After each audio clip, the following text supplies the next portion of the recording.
Welcome back to My Hero Academia Anime Review, episode number 41. This is reviewing the 81st episode series Festival.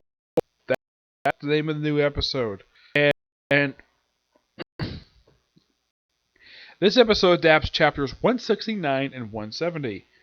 Wow, 2 chapters from a 15-chapter arc from the start. Good job. And they mostly keep everything here, per se, presented in the manga. And I think they made a couple wording changes. They actually added a couple things here and there. Mostly put, it's very similar. Visually, not much change per se. Not that I can think of, no. The episodes are... Now, they did add one thing here. They actually did show... Okay, the episode starts up with Pinky doing breakdancing in the classroom. And you actually see her wearing shorts. And of course... Pop-Off basically poke fun like, what's the point of a skirt if you're gonna wear shorts? And of course, him get bopped in the head by Invisible Girl, because that's what happened in the manga. Deku has a lot more lines in the episode than he did in the actual manga itself. They actually made it suggest, of course, everyone gathers around, settles down, and of course, before that, we actually have Pinky teaching Deku how to breakdance. He's slowly trying to learn. And everybody goes to sit down, and of course, that's when Razorhead tells about the school festival. Cool. And of course, that's when he just basically explains it. It's like, what now? Despite, and of course, they actually added in where Red Riot actually sort of objects at first because of all the villains. He's like, yeah, that's a good reason to basically maybe not have, but we're just limited to basically UA students and staff with some exceptions. Yep, that's simply put what it is. And of course that's when they have of course he's doing this while he's in his sleeping bag, which I tend to wonder, like, how in the world is this guy a teacher if this guy constantly sleeps? Which there's actually good reason why. His quirk is the reason why he sleeps constantly. Now, despite the fact he is having his eyes closed, he can hear everything perfectly fine. So he's basically snoozing in his sleep bag. Of course, that's when the Genium and Creati basically come up. Now, for some reason, here's kind of the strange thing about this. Normally, when they do these presentations, Deku was always up there because he's technically part of the, council, whatever. He usually is up there for a lot of these ones. And in case you're wondering, is this a change to the manga? Did they change as to where they have only just Ingenium and Creati up there? The answer is no. This actually happened in the manga as well. So, very much the same. They did add a few suggestions, basically, who said these particular ones. Like, mostly everything. Now, I have basically the manga right here. Yeah. The suggestions they ask, basically, were like, they actually add a couple lines here where it's just a maid cafe. Yeah, that was a suggestion. Like, of course, Papa basically suggesting a strip club, and of course Frappe taking time to tie him up and just, can I get help with this? And he was like, sure. And here are the other ones. These are actually ones they did using these in the episode, but they actually added a lot of these in here. Like, you have arm-race competition, haunted house, a creepy stall, a dance, a petting zoo, a makeover for Disciples of Darkness, sparkling show, old mic comedy. Though they actually changed that to a skit. Yep. Now, they do have other ones in here, like, they do have the Hero Quiz Show. That actually, believe it or not, this way, like, that is something that was a suggestion, but in the manga, they don't say who made the suggestion. And in the anime, they actually added where Deku was the one who suggested that, and let's see, where's the other one? The Deathmatch. Yeah, that was Bakudo. Bakudo was one suggested that he suggested in the anime. Let's see. So, Homemade Soba, they actually have Shudo was one who suggested that in the show. Yeah, even though, yes, I'm kind of reading what they presented here in the manga per se, but basically these two ones said. Frog Choir, Frappe. Let's see. Study Party, I think that was Momo was one who suggested that. Mostly everything that they suggest here, like, the handful of students who do suggest this, yeah, they actually don't really show the whole thing. Like the whole thing, everyone else basically making suggestions like Bakudo, Shudo, and Deku. That's all anime original. They added it in. So even this, the scene is perfectly presented as is in the manga, but they actually made an addition, which I thought was pretty genius. Oh, and Disciples of Darkness, yeah, that was all. I think they actually had slightly changed for him. So they kind of have basically combined some stuff into one. And yeah,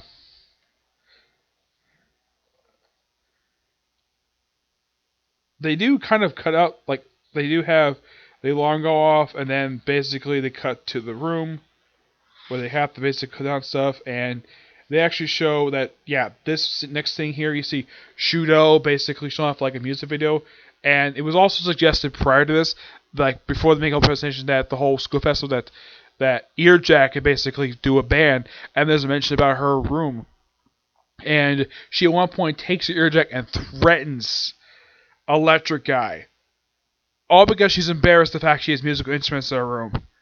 I'm like, girl, I'm like, Earjack, you have musical instruments in your room. You basically could do your own. You could basically start your own band with that quirk of yours. She could. She chooses not to, because she feels as though that her quirk wouldn't basically succeed very well as a superhero. Basically, even though yes, there's the Sugar Man basically with him doing that. So, yep. And then, of course, they suggest, and then we cut to a supplementary. Now, they actually do cut this little sign out of the anime because, for some reason, they cut it out. It's basically presented as a flashback, and we cut to Deku and Lemillion visiting Eri in the hospital. Complete original to the complete same as in the actual manga itself. They did make some word changes here. They actually show a flashback that Eri basically made a suggestion to see Deku and Lemillion. And, well, mostly, and this supplementary class is basically comprised of both in the manga, just Deku, Otaku, Froppy, Red Riot. It's basically anybody who's part of that raid, per se. Basically, this I was part of this. And they talk to her for a while. I do appreciate the anime add this in, because in the manga you just have it now while they're talking. At one point you have Lemillion put his hand on top of Eri's head. Like in the manga, it's like, what? When did he do this? Like in the anime, they actually show his hand going on her head, and I do appreciate them adding that in. And basically, she says she doesn't know who Deku is. Like she knows who Lemillion is, because it's his name. But she says, "Who are you?" And he has to introduce himself, and just call me Deku, because it's more simpler. Just call me that. It's like Deku, okay, Deku and Lemillion, and they talk about for a while. Of course, they bring in fruit, which I think that's pretty much from what I can remember. I'm looking at them right now, anyways. I think they do bring her fruit. Yeah, they do it, but they actually just, well,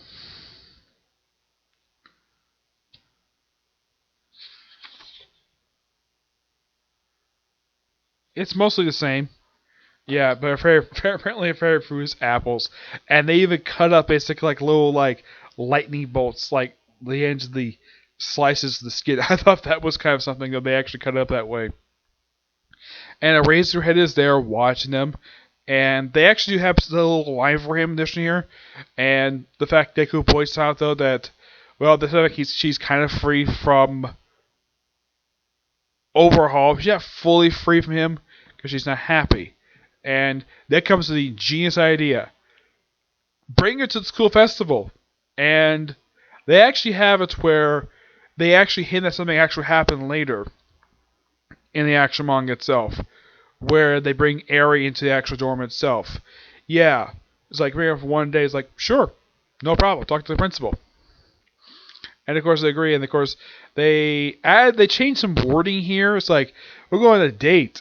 Yeah, Lemillion taking a little girl on a date. Yeah, and these people like each other. Yeah, that's not what he said in the manga. It's just something that couples do. Yeah. And she's like, what's a couple? Yep. And then we actually added, they actually, toward the ending when they introduced the new criminal, the new bad guy for this arc, Gentle Criminal and La Bravra. Yep. Now, I should point out, though, the whole thing of how the police watched this video, that's completely anime original. And having the police commissioner, I think this was the police commissioner, it's a guy with a dog head. Then watch the video. Mostly put the video is mostly the same as presented in the manga, except they added something here where they actually have it where they show up Gentle Criminal. I should point out Gentle Criminal himself has been commonly referred to as the serious version of the Mad Hatter. In some ways, he's very much like the Mad Hatter, same mannerisms, though at least you gotta appreciate that the writer Kishi Hirogashi, at least he doesn't have obsession over hats. Yes, the Mad Hatter has had a humongous reputation. Ever since his debut, he loves hats. He is obsessed with hats. Gentle Criminal, in his debut appearance, doesn't wear a hat at all. Nope. They had a couple things here. With him basically, well, first they see him like robbing a convenience store. And then, of course, the hero shows up and says, okay, go to black. Yeah, they actually add that of the whole moment of him basically telling La Brava, go to black. That also is complete anime original. And he comes out and basically all the heroes have been defeated. He walks out and then they go on top of a building. They actually added a line here with this where he's trying to pour his. They actually had a couple of moments here. Him pouring his tea while the wind is blowing and it's like slurping all over the place. I guess La Brava, she says hot, which she didn't say in the manga. You just see her expression about it. And then part of the tea gets on Gentle Criminal, and he says hot. Yeah, that last scene percent exactly the same, except they actually had both of them saying that the tea is hot. Yeah, the look at this isn't very nice. So, I guess it was a pretty fun episode to watch. It's a third one enjoyable thing to watch, and I like the additions they make basically from the manga to the actual anime itself, which of course is fantastic. That's one thing Leafs got appreciated with Studio Bones is that they don't make major changes to the actual source material like some other studios like to, and they don't rush it like Studio Parrot did with Tokyo Ghoul Re. Yeah, they rushed it.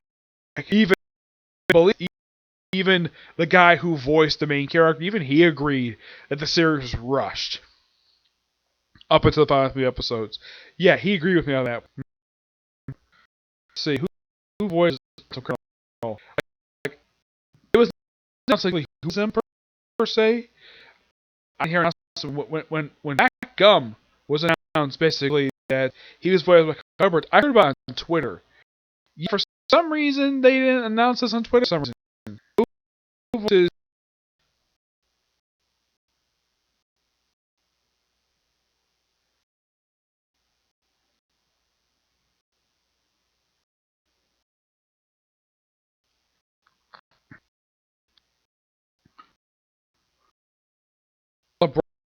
Barbara, I heard her with a little girl per se, but she kind of looks like she's much older than she actually looks. I mean, for a little girl, she's got, you know, I mean, she's short. She basically looks older than she actually is. I'd say she's probably in her 20s, but really short.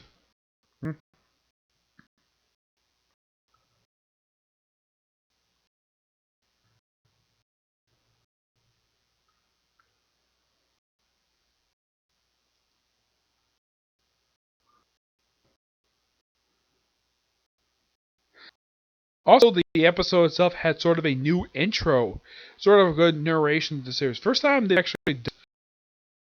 It's an updated one from doing the actual did previously. Yeah, it was quite something. The fact they actually added this in. Yeah, I'm surprised she made this. kind of open song of the show, with basically the heroes basically staying behind, like they're all spread out per se. Yeah, this so, and the way it's been ever since they started the previous arc of the series, they basically updated it where they talk about the school festival, which is basically going to be going on for the first basically be, even though it's not long per se.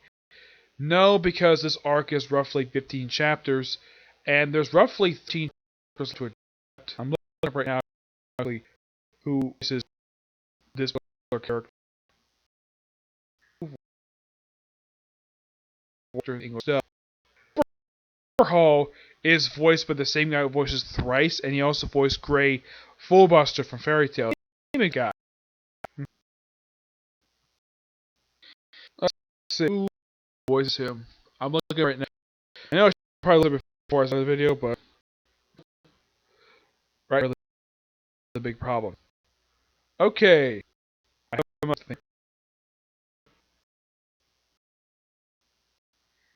He is voiced by John Grimillion. Yeah, he's the one who actually voiced him. Avra.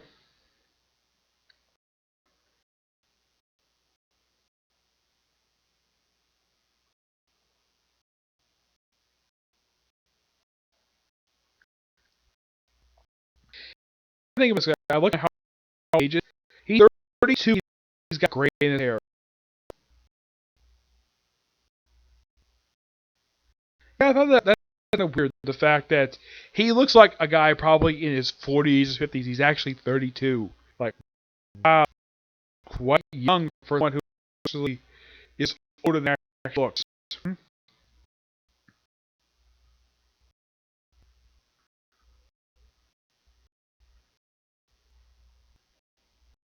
Okay, she's voiced by Megan Chipman.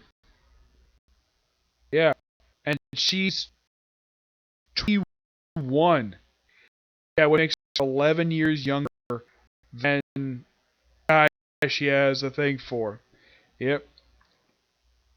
But those are the two new characters. I gotta say, love what they did with them in the anime so far, and I'm looking forward to next week. It's gonna be really good. Yep, so that's it for this particular review. My next review is going to be a review of the newest chapter of Case Closed. And I'm going to hopefully do one more video after that, a review of the next part of my Animal Watch review. Okay, but to this next video. Bye.